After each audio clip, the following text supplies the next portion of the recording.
بنابراین برادران عزیز، از حاضر یعنی نقشه خود را به ماه مبارک رمضان گیرید.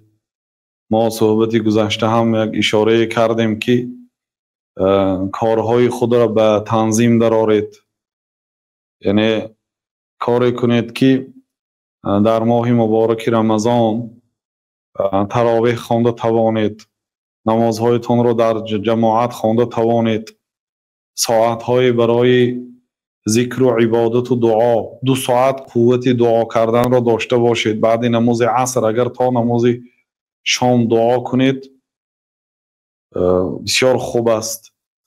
و اینچنین وقت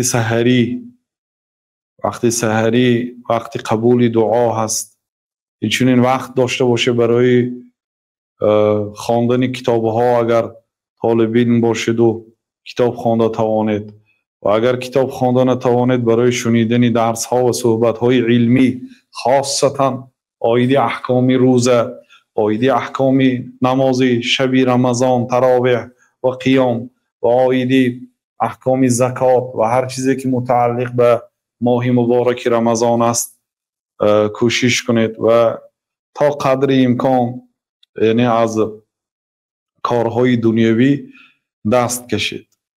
اینچنین از تلفن هایی که دارید، از اون کانال هایی که غیری کانال های دینی هست، از همش اگرچه فایده ناک باشد، مثلا تجاری، طبی باشدم، موقتا یعنی که ادپسیاسیا کنید تا اینکه شما رو مشغول نکنند. برای چی این گپ میگم؟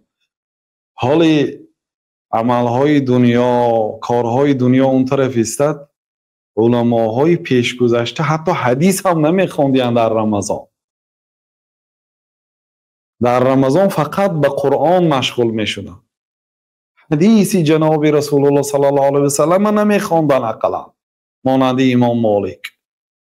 ما و شما اقلا این خیلی نباشیم، اقلا دنیاش یک طرف مانیم موقتا، فقط معلش اون کارهایی که برای فایدهتون هست، تجاری هست، علمی هست، دنیوی هست، طبی هست، مادامی که برای فایده دنیاتون باشد معلی استفاده برید. اون گناه ها کو اوها به پرگی دست کشید.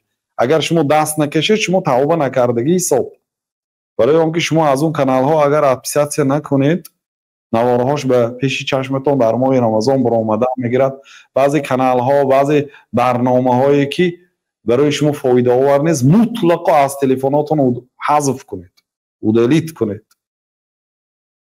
اگر رمضان را با اخلاص و این موسم را غنیمت دانستنی باشید و از این موسم یک چی به دست آرید، از حاضر تیاریتون بینید برادران.